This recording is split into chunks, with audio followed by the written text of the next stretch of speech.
open this session. Thanks. Good evening and welcome you all for this fifth episode of the Wednesday Scholarly. With all the great efforts from our Editor-in-Chief Vijay and the Chief Coordinator, Dr. Ravindran, Coordinator Apurva, so far things have been going great. Only drawback is the floor participation from our students. So I emphasize the faculty over here and the HODs to alert their PGs so that they can make use of this opportunity. I know we have been recording, but good presence during the actual session also encourages all of us. Yeah, so as already mentioned, so we have covered most of the areas of writing a paper. Today's session is on title, abstract, and conclusion.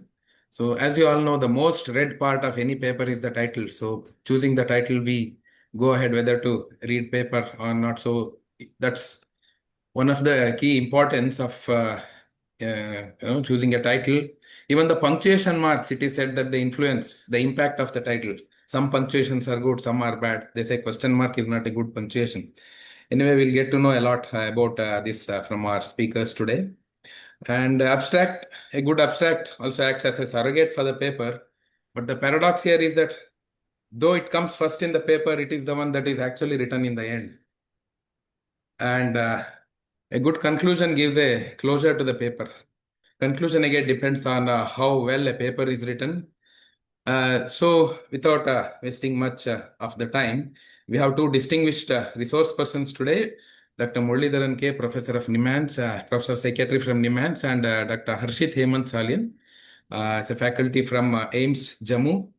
So I wish you all a very enriching session today, and a reminder that we are also doing the peer review training in the second week of January. I hope there will be a good participation from all the faculty members across the state, and over to Dr. Apurva to further carry on with the session. Thank you.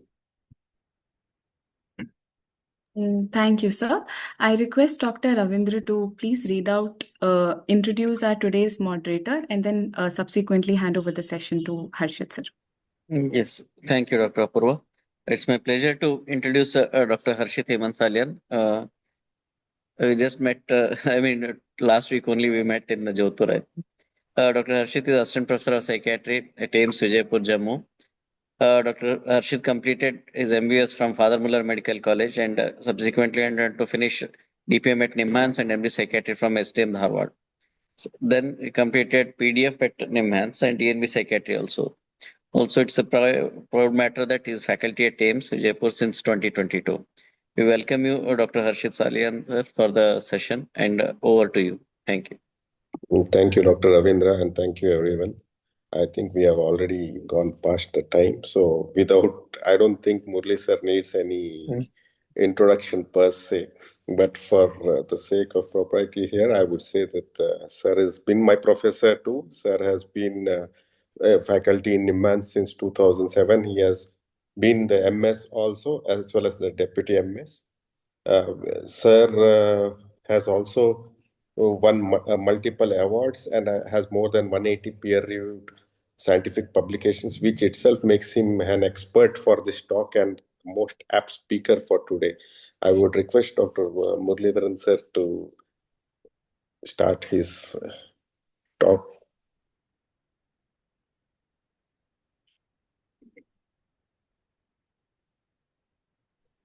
Thank you, Harshit, and thank all of you for that generous introduction. So the title of my talk, like everyone's mentioned, is What's in a Name? And of course, I'm sure all of you are aware of where this line is from. It's from Romeo and Juliet by Shakespeare. So I'm going to be talking today about how to write a good title, abstract, and conclusion for a journal article. So let me start by thanking a few people, the Executive Committee and office bearers of the IPS Karnataka chapter for coming up with this wonderful program. And special thanks to Dr. Vijay, Dr. Ravindra, and Dr. Apurva for this opportunity to be able to talk about a research topic that is quite close to me. So why are these sections of a paper important? Because they shape the first impressions of your paper. They usually determine whether readers will continue reading it, and also they influence discoverability and academic impact of your paper. So it's important that the title, abstract, and conclusions of a paper are given due diligence. So let's start with talking about a good title. So how to choose a good title? So why is the title important? It's important because unread science is lost science. And if people don't read your paper, then your research is lost. It's the first thing and often the only thing that readers see. So when skimming through, say, PubMed or Google Scholar, people are searching for some articles and that's the first thing that they see. And if the title is catchy, they're more likely to read your paper or look at what your paper is trying to say. It is a culmination of months or years of hard work. I mean, all of us are aware that when we do funded research or non-funded research, that the research is usually planned for a period of 1 year or 3 years or 5 years, depending upon the funding that is available for your study. So at the end of 5 years, when you're writing the manuscript, this manuscript represents this 5 years of effort or 3 years of effort that you put in. So it's important that the effort that you put in comes into public domain and gets noticed. So it's that makes the title absolutely important. It also helps readers remember your work, and it's easier for the readers to find your article later. So that's why a title is important. So what are the characteristics of a good title? One, it should not be too long. So about 10 to 15 words is what most of the articles would recommend. 10 to 15 words, not more than 15 words. If it's more than 15 words, the chances are, okay, you're added some extra words which are not really adding a lot of meaning to your title. Like Dr. Anil mentioned, your punctuation can play a good role. Commas, colon, semicolon, particularly colon, because it means that there is some part of the study that you're trying to emphasize. So what are the punctuation marks that are not recommended in title of journal articles? Question marks and exclamation marks. And exclamation marks would indicate that you are surprised at the title of your own study. So I think these are some of the things that are best avoided. Keywords are important, yes, but then they should not be all the keywords that you're going to cite later, but as many keywords as you think are important in the title. And abbreviations, definite no. Try to avoid abbreviations in the title. Try and have the abbreviations only when you start using the term in the abstract. No need to use jargon that people may not understand. And humor is a big no. I mean, I put this in capital letters for myself to make sure that I don't do this in future titles. And of course, geographic location, not everybody is interested in the geographic location of your study. I mean, you'll find a lot of studies that say the study was done in a tertiary care center in South India or East India. I mean, most of the good journals don't look for such titles. So geographic location, maybe you can mention it in the methodology, but not so much in the title. Grammar and spelling, have to pay attention to it. You have to make sure that the title follows journal guidelines. And that's very, very important. And more importantly, or rather most importantly, the title should clearly state what is the point of the article. So how to write a good title? Like Dr. Anil mentioned, you start only after your manuscript is ready. Till then, you can use some kind of a working title just to keep yourself motivated. So when writing down a title, so one of the things that author suggests is to write down the main result of the manuscript in a short paragraph and then keep editing it till you have only about 15 or fewer words that are left from whatever you've written down. So I think that would be the easiest way to write a title.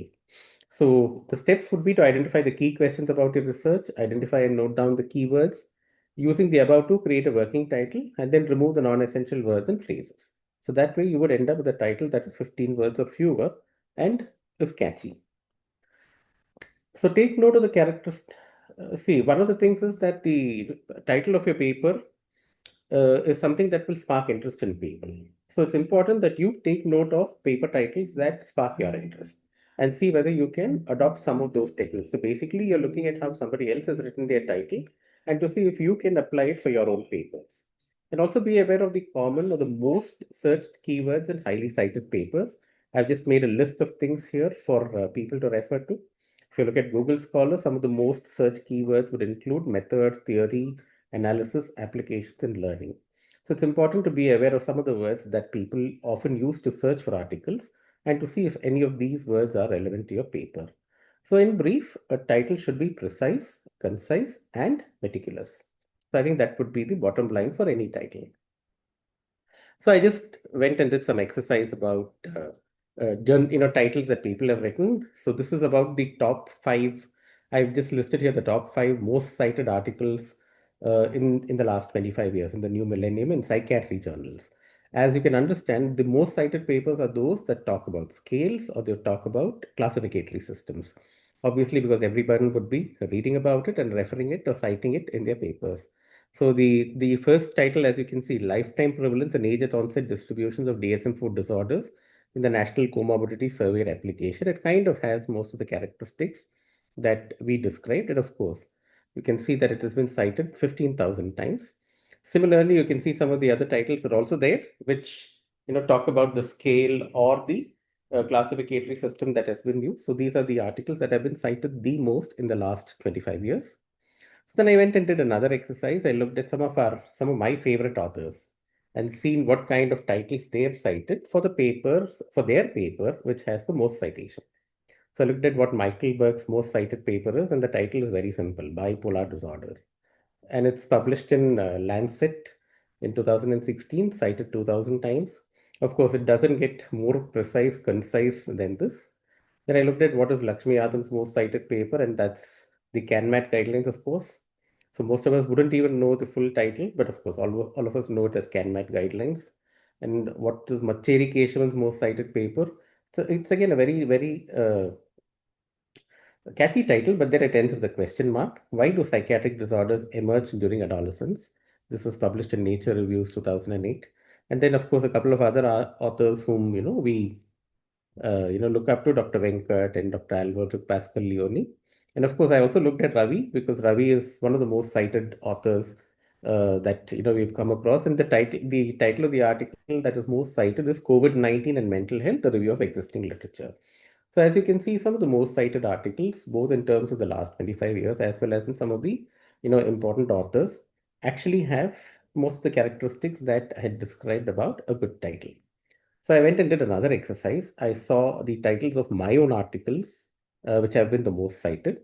And I must say that, probably I should have done this seminar many years ago. It would have helped me write better titles, especially the last one, which ends with a question mark. Does Areca nut use lead to dependence?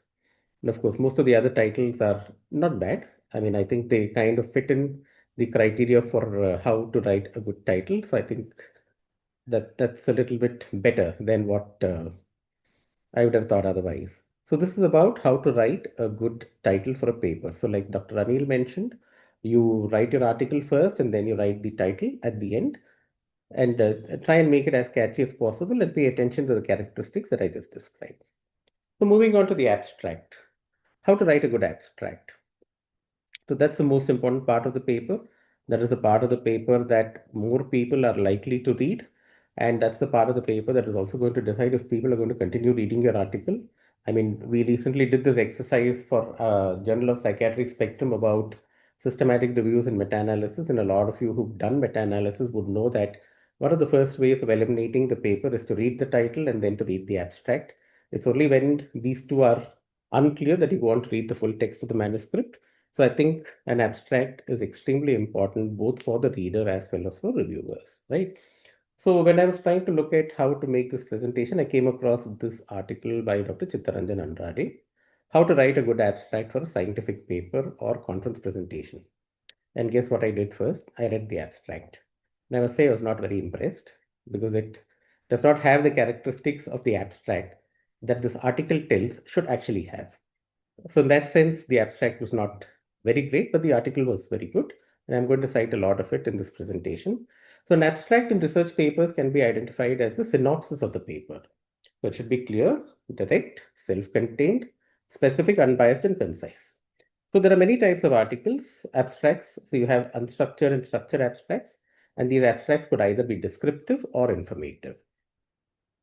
So what are the qualities of a good abstract? If you go by the same paper that I was referring to, it's a condensed and concentrated version of the full text of the manuscript. It should be sufficiently representative of the paper. Like I said, if you're going to read only the abstract, then the abstract should contain all the information that you think is important in your paper. It must be as detailed as possible, but within the word count limits specified by the journal that you're submitting to. Most of the journals will have a word count of about 250. Some journals have about 150. So it's about the word count of the journal. It's very important that you adhere to it. So that means that your abstract writing requires very good writing skills as well as good judgment about what to include and what not. It also should contain as much information as possible on your analysis and the primary and secondary outcome measures. It should not present a biased picture, and it should something that you highlight in as neutral and scientific a way as possible. It's also important to highlight some of the negative events or the adverse events that you may want to report in your particular study. So these are some of the qualities of a good abstract. So it's again the qualities of a good abstract are very abstract in themselves. So I'll try and make it a little more concrete with the help of some examples. So yeah, so for this, I'm going to be using one of our own papers that we published in New England Journal of Medicine. So at the time of publication, the impact factor of this journal was 176.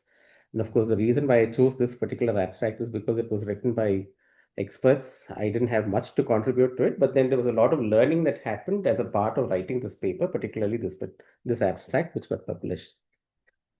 So the first part of the abstract is the introduction or background and objectives. So the term could be different in different journals. So it's the shortest part of the abstract. It should briefly contain only these two parts of the information. So what is already known about the subject, which is being explored in the research article, and what is not known about the subject, and hence what the study intends to examine. So these are the two questions that should be highlighted in the introduction part of the abstract. So the background can often be framed in 2 or 3 sentences. Sometimes even a single sentence can suffice, but each of this should describe the different aspect of the information that has been referred about, like what is already known and what is not known. Sometimes if you have a longer background, it means that you have less space to write for the presentation of the results. So it's important that you keep the background as concise and simple as possible. So going on to this example that I was talking about, this article. So if you look at the background, it's one single sentence and very crisply written. Antidepressants are used to treat acute depression in patients with bipolar 1 disorder, but their effect as maintenance treatment after the remission of depression has not been well studied. So the point has been made. So we know that antidepressants are used to treat depression, but how long to continue antidepressants, we don't know. So I think that is the objective that this paper sought to examine. So the next part of the abstract is the materials and methods, or the design and setting. So here the authors need to focus on what was the processes used. And remember, you should use simple past tense while writing this particular part of the abstract. So the questions that you should answer in this particular part of the abstract include: what was the research design and setting? What was the sample size? How were the participants sampled? What was the duration of the study? What treatments did the participant receive, if appropriate, if it's a treatment study? What were the data collection and data analysis dates? That's important to mention. And what was the primary outcome measure and important secondary outcome measures, if any? So I think these are some of the questions that the methodology section of the abstract should try and cover. Again, going back to our abstract that I have mentioned. So here you can see the method section is reasonably well written. It covers most of the methodological issues, including the processes. So it says we conducted a multi-site, double-blind, randomized, placebo-controlled trial of maintenance of treatment with adjunctive escitalopram or bupropion as compared to discontinuation of antidepressant therapy in patients with bipolar 1 disorder, but recently remitted from a depressive episode. So all the inclusion criteria, everything has been mentioned in that one line. Patients were randomly assigned in a 1:1 ratio to continue with antidepressants for 52 weeks after remission or switch to placebo at 8 weeks. So the design has been explained here. The primary outcome assessed in time to event analysis was any mood episode as defined by scores on scales measuring symptoms of hypomania, mania, depression, suicidality, and mood episode severity. Additional treatment or hospitalization for mood symptoms or attempted or completed suicide. So these are all the study endpoints which measure the primary outcome. Key secondary outcomes included time to an episode of mania or hypomania or depression. So these are secondary outcomes. Whereas the primary outcome is the time to any mood episode or any of the above. So as you can see, most of the questions that we have outlined here have been answered in a very brief and crisp paragraph that outline the method section of the manuscript. So then comes the result section. So again, this is of course the most important part of the abstract. And you should not do anything that will compromise its range and quality. And it's important to try and keep as much space as possible for the result section, because that is what is going to be finally more appealing to people to study, right? So it should be written either in present tense or simple past tense, and it should describe the main findings of the study. So according to the article by Dr. Andrade, what is it that the result section should cover? the number of patients who completed the study, if there were dropout rates, particularly in treatment studies, the dropout rates specifically related to adverse events should be reported, the results of the analysis of the primary objectives expressed in words along with p-values in parentheses. Again, the results of the analysis of the more important secondary objectives. Numerical information about the above analysis, such as the mean, standard deviation, and response remission rates. Wherever possible, effect sizes, relative risk, numbers needed to treat, or similar statistics should be provided with confidence intervals. I'm sure all of you are familiar because you've done so many meta-analysis in the recent past, how we are reporting relative risk or confidence interval. Important negative findings, if any, should also be presented. And data on important adverse events should be included in addition to the data on the efficacy. So these are what this article mentions as some of the important aspects that should be mentioned in the results section of the abstract. So again, going on to the abstract from our article. So you can see the results section has occupied the majority of the space in the abstract, and it contains most of the information that we have highlighted here. So it has all the numbers, it has all the duration, it has the important statistics, including confidence interval.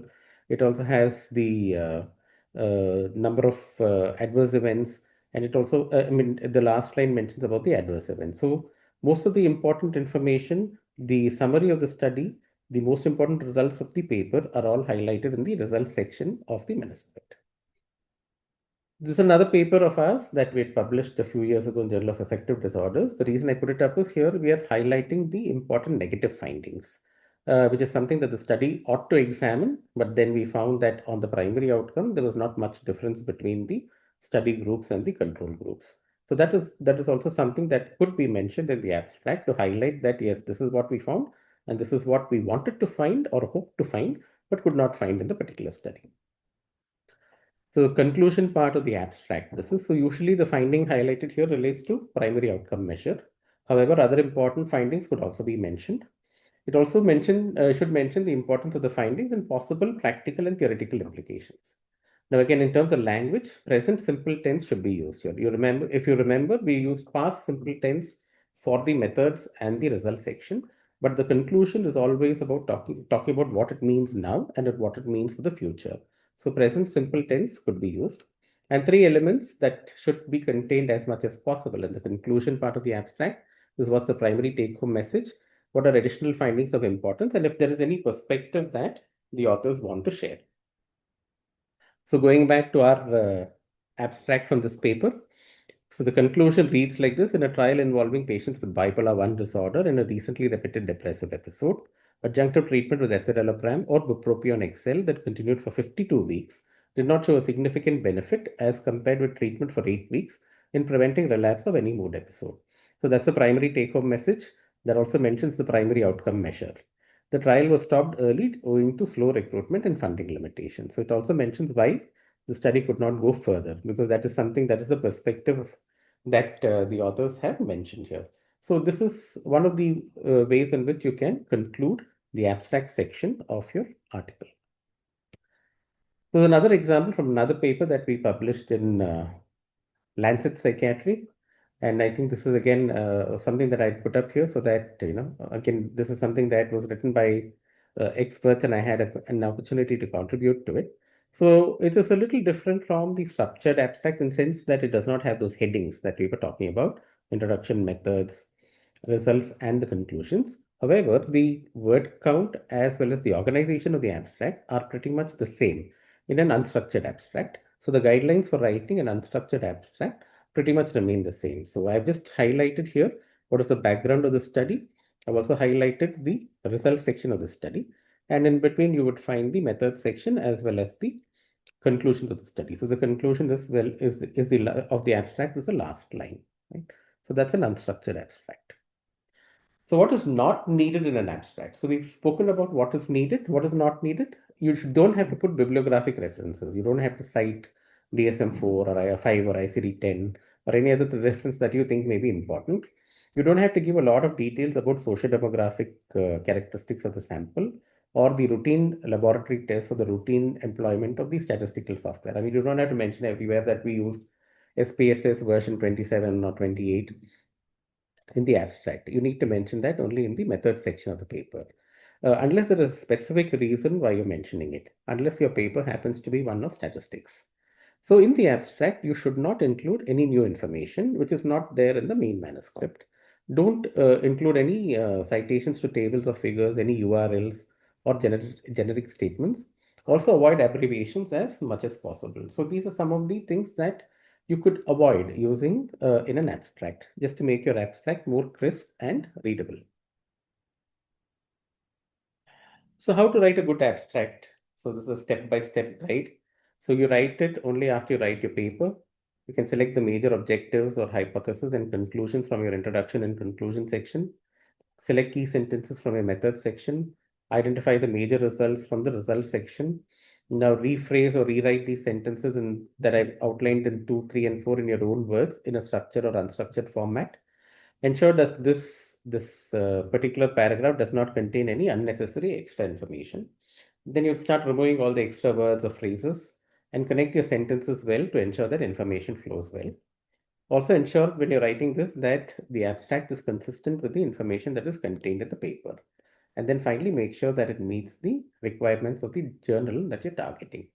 So this would be a step-by-step approach to writing a good abstract for your journal paper.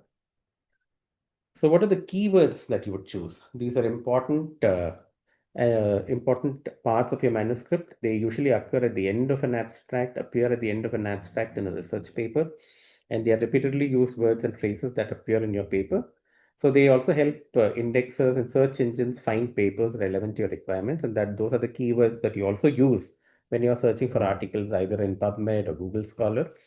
As far as possible, try and use keywords which are from the medical subject headings list of the US National Library of Medicine.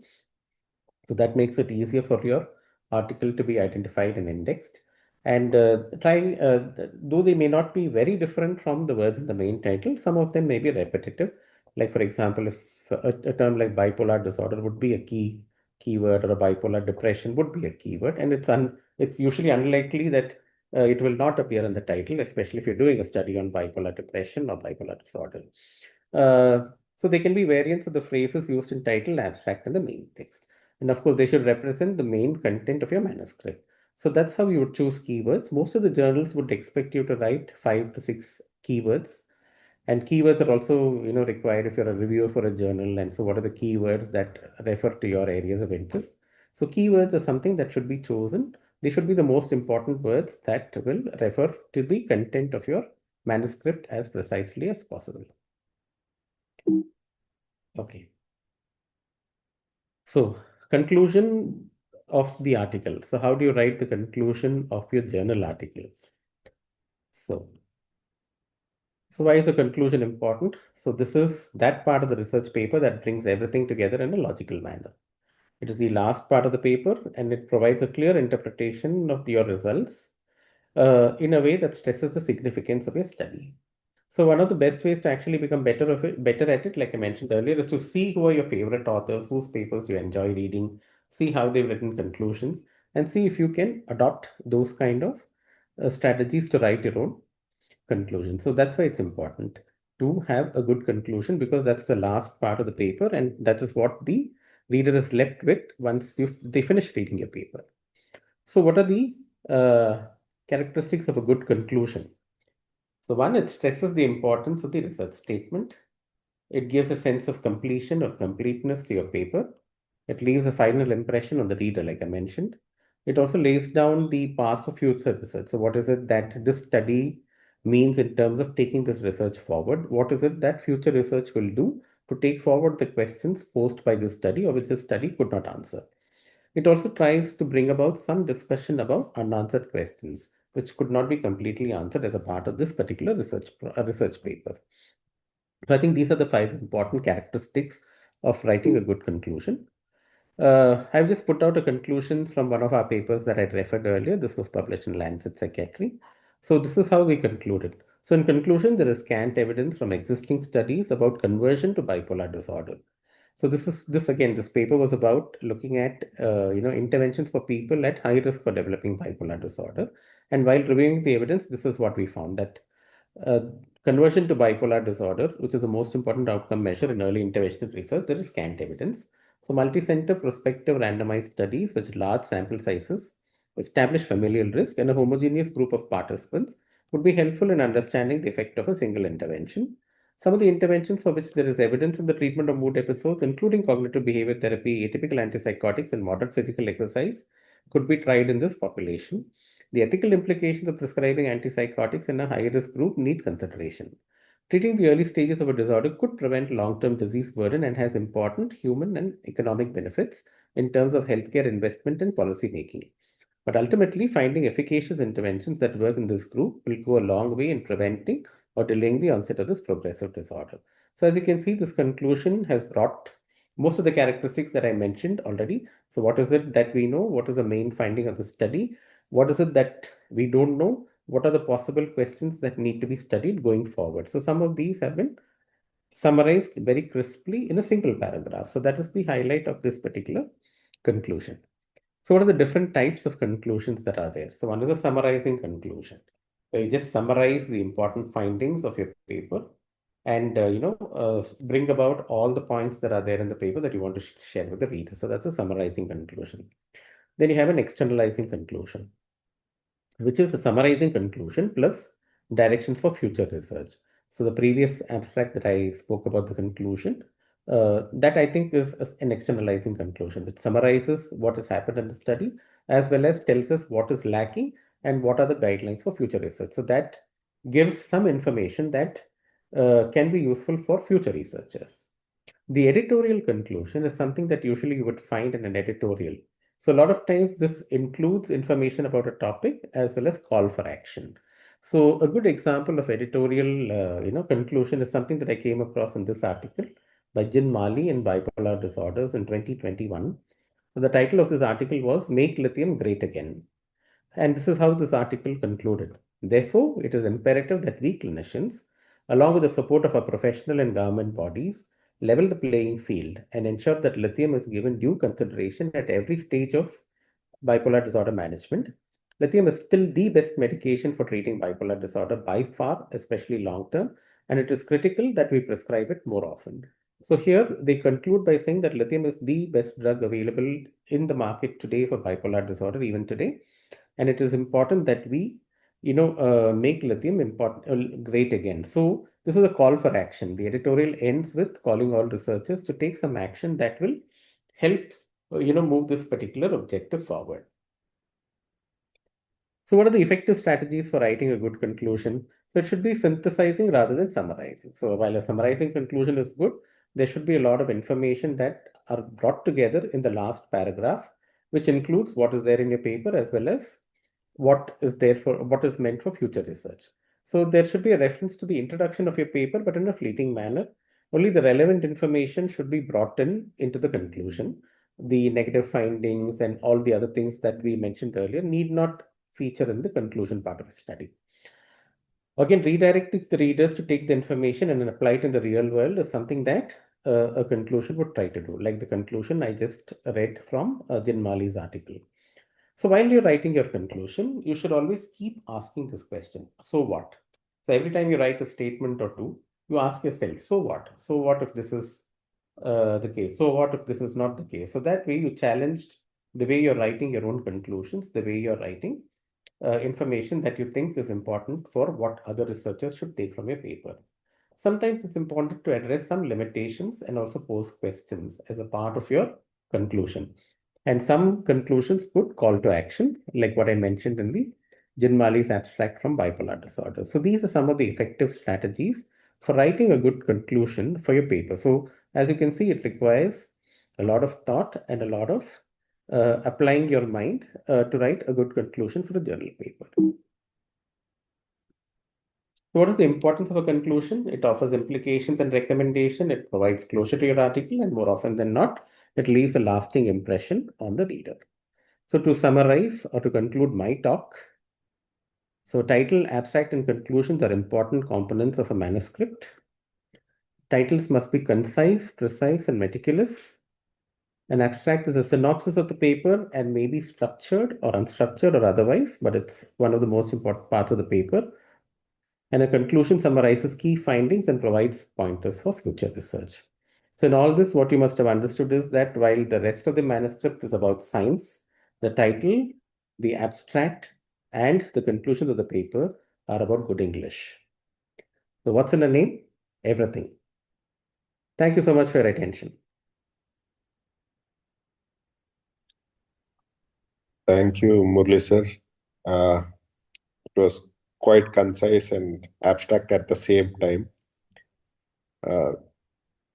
Anybody has any questions? I don't see any questions in the chat box. I'm sure there are postgraduates here who would like to pick Murli sir's brains.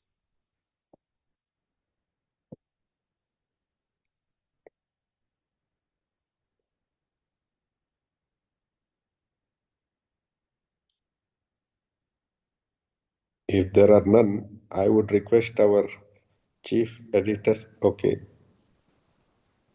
I wanted to ask a question to Dr. Muralidharan. Yes, sir.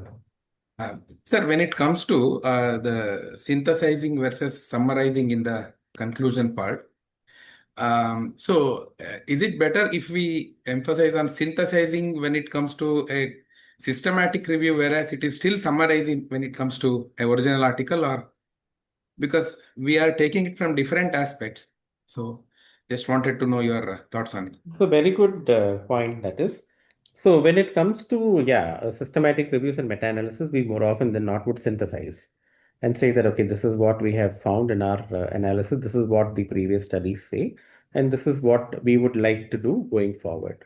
Yeah, so that is something that probably works better for systematic reviews. But even in original research, there is a lot of scope for synthesizing, right? Like for example, this particular study that I was referring to, we have tried to synthesize because we've tried to bring in information about why the study was needed in the first place, because all of us are using antidepressants in bipolar depression. But we don't know how long to continue antidepressants. So can the research study help us understand that question? So what did the research do in terms of trying to understand the question? Where did the study, fall short, and what is it that we can do going forward? So even in a research study, there is a lot of scope for synthesizing when it comes to the conclusion part of the paper. There are some other good studies, particularly if you look at the original lurasidone studies in bipolar depression. You would find a lot of good summarizing, synthesizing statements as a part of the conclusion. So a lot of good drug trials or clinical trials also end with a good synthesizing statement. But your point is absolutely right that more often than not, we tend to use it in meta-analysis and systematic reviews, but there is a lot of scope for it even in original research. In some papers, the scope for it may not be as much. Like for example, when we're doing a chart review, right? So when there's so much of limitation in the methodology itself and the data that is being collected, because a lot of it is retrospective and post hoc. So we may not have access to a lot of good data. We are limited by whatever is available in the medical record. So in a paper like that, it's always easier to summarize rather than synthesize, because that leaves us with very little scope for telling what others should do when the paper itself is coming with a whole lot of limitations. So I think those 3 points I would probably make in response to your question, sir. Thank you, sir. So there are 2 questions in the chat box. One is, in abstract conclusion, should we mention only the primary outcome or give equal weight to secondary outcomes too? That, primary outcome has to be mentioned. I think that is very important. Secondary outcomes, again, it could be important. Let's say in our particular study that I was referring to, when you're using an antidepressant, one of the secondary outcomes that you're concerned is if there is a switch to mania, right? Every time you're using antidepressants in bipolar disorder. So time to any mood episode was a primary outcome, but we were also concerned about antidepressant induced switch. So, but that was a secondary outcome. So if the secondary outcome could add value to the information, it is important that you can mention it, right? Thank you, sir. There is one more question from Dr. Ranganath Kulkarni. In conclusion of article, is it okay to use 1 or 2 supportive references for the study findings, or we need to refrain from quoting so? In the conclusion, because I think by then you've finished most important parts of discussion, you finished writing the limitations of your manuscript. So as much as possible, you could avoid. But if there is an important reference that you think you're using to emphasize your work and they emphasize the importance of your findings, then maybe it's worthwhile reporting it.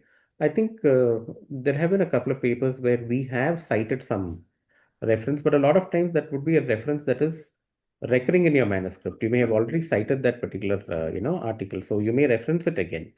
But It's otherwise, not a new reference. it's not a new reference. Very rarely do you get to write a new reference. Yeah, but if you think it is important to emphasize your point by citing that article, go ahead and do it. Okay.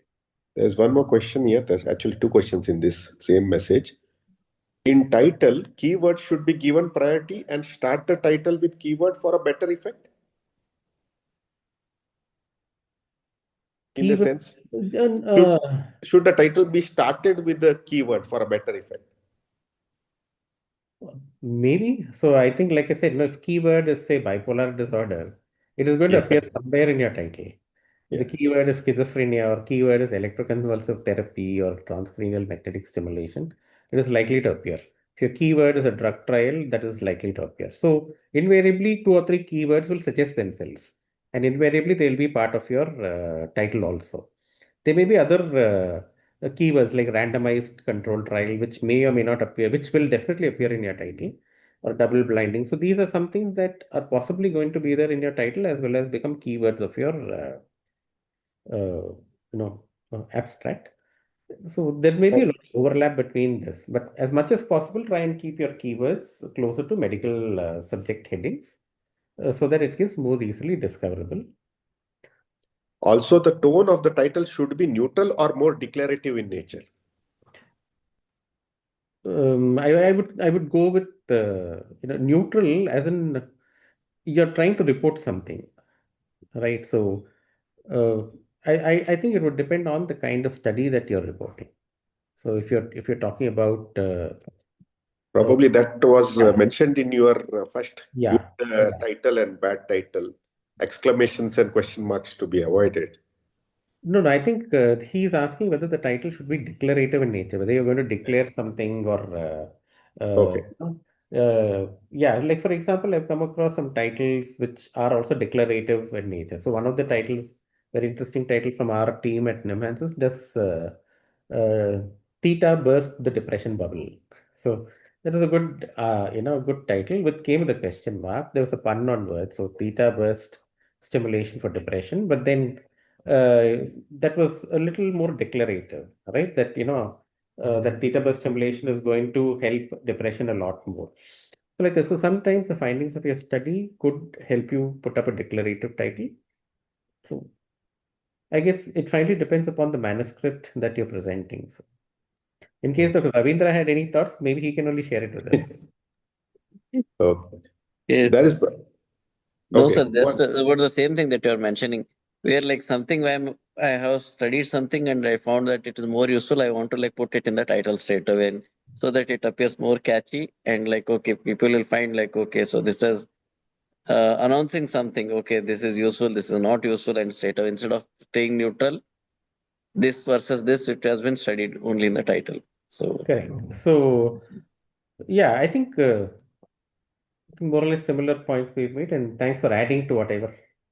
So there's one last question which is here by our chief editor himself.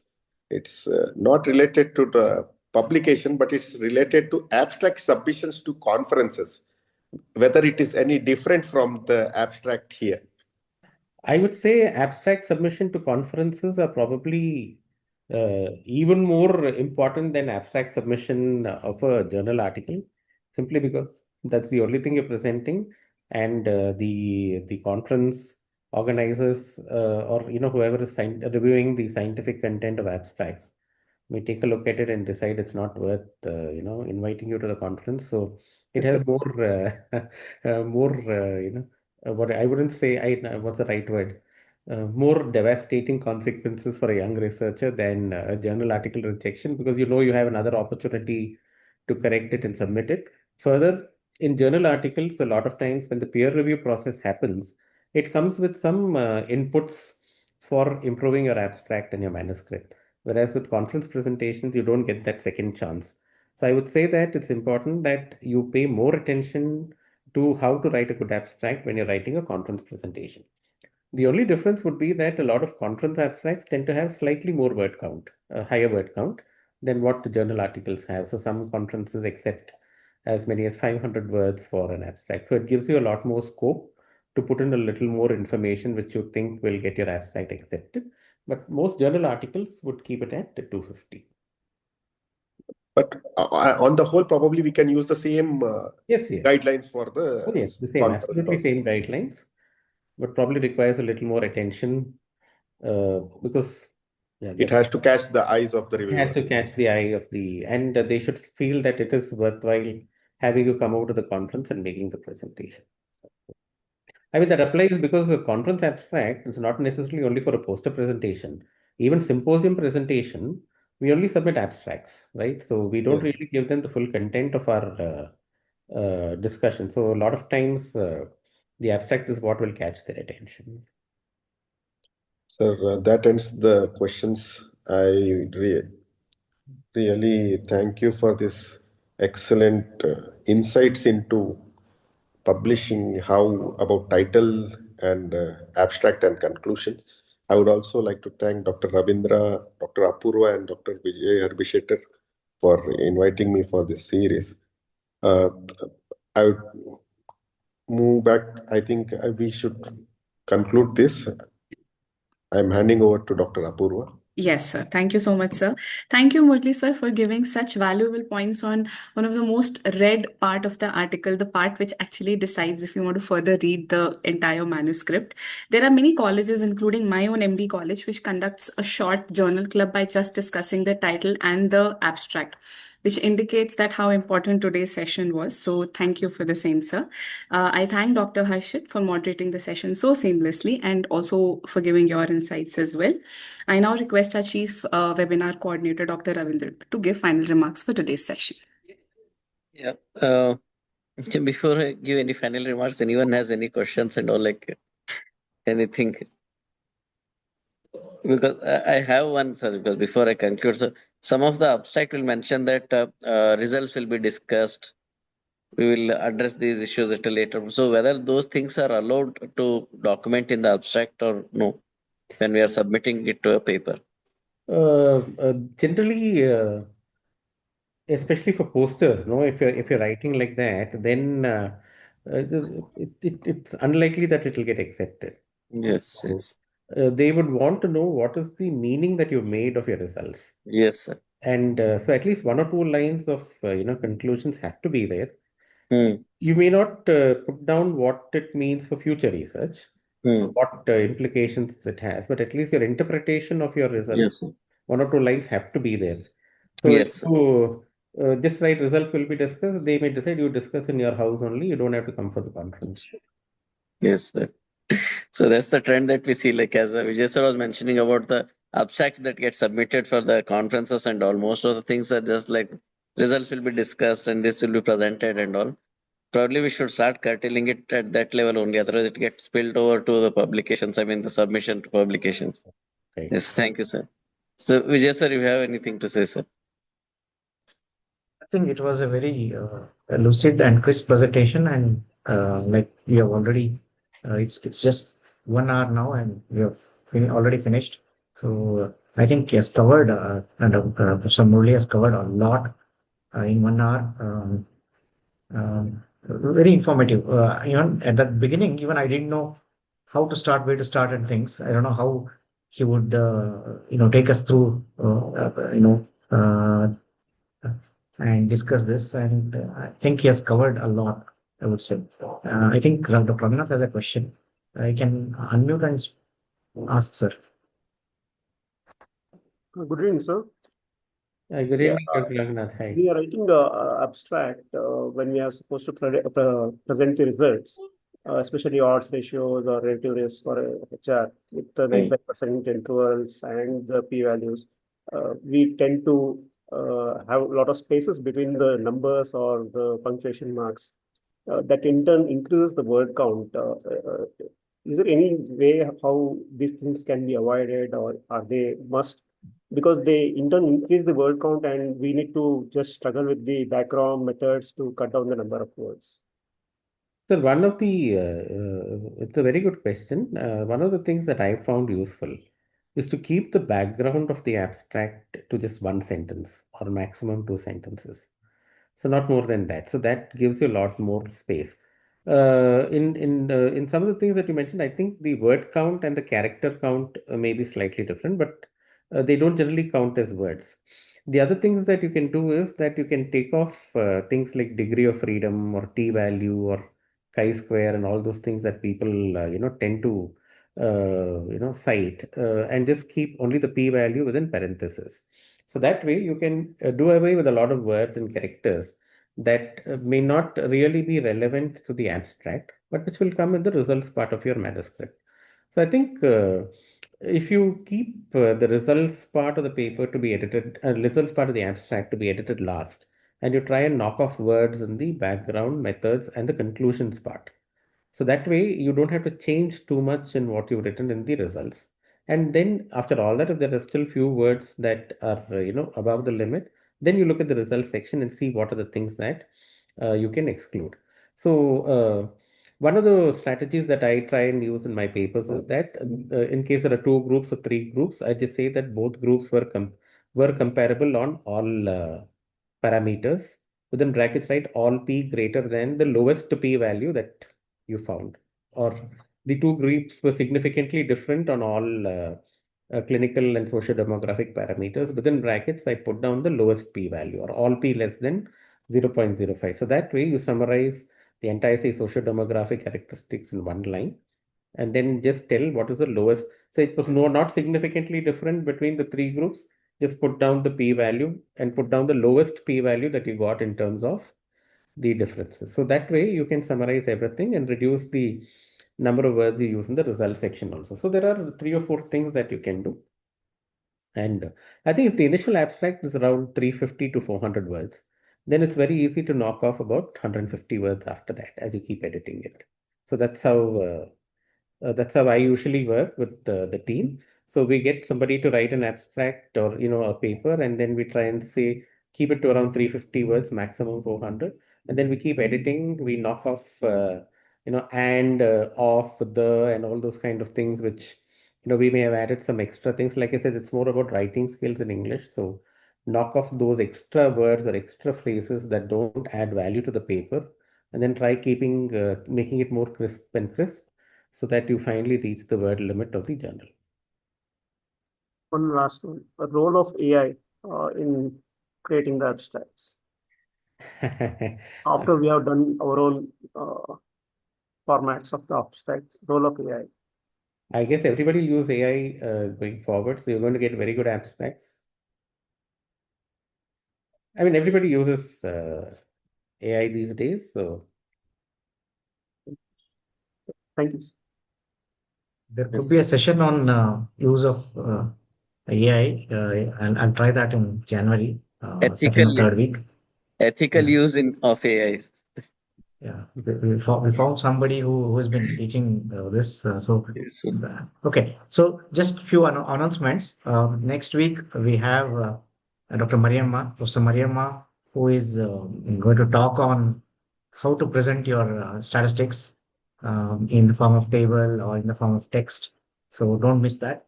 After that, it will be discussion part, which is remaining. That's the last part, I think, and that is by Vice Janardan Reddy on 17th.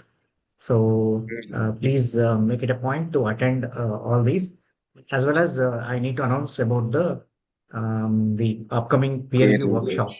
So do not miss. If you're a senior resident or above faculty member and a researcher, you want to attend this, please do. We have got limited space, and almost 70% of the space have been filled. So with this, I conclude. Back to Dr. Monoli. Thank you, sir. This was an insightful session. And as usual, it is a pleasure to listen to Murali sir anytime, okay, whether be it in person or online or anywhere. Sir, synthesizes and comprehends all the information into a small bit and communicates it so effectively that everyone will get engaged and hooked to the screen all throughout.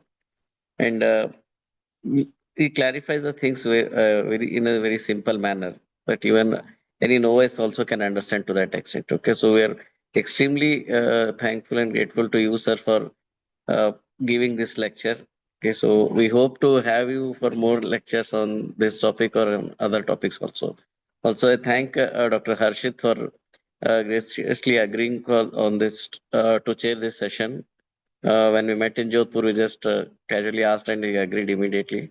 And his first thing was like, okay, when Murali sir is there, what else anybody can talk there? Because Murali sir will be the person who will know everything. So our job will be much less when he is around. So thank you, Dr. Harshit also. And also thank IPS-KC, all the office bearers, president sir, secretary sir, and past president and all editorial board members for being part of this journey.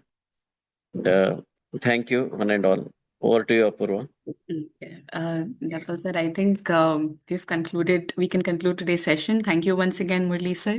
Thank you once again, Harshit sir. And I thank all the participants for attending today's session for the whole of 1 hour. I think we can conclude today's session. Good night all. Thank you so much. Thank you so much. Thank Have a you. good Thank you.